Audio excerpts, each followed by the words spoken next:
What's up, mabigat? Nandito na ngayon sa Mamba Grill. Dito yan sa Puente Bella, Barangay Taculing sa may Venus Street. So if you want to check their Facebook page to updates and promos, punta lang kayo sa page nila.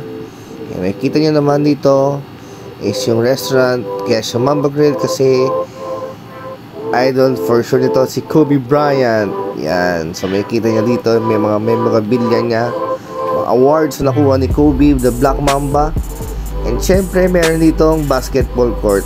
So napakaganda dito to play with your loved ones and mga friends. So lalago muna kayo bago kumain para for sure madami kayong orderin. So hope you like it, mga papigat. Enjoy watching.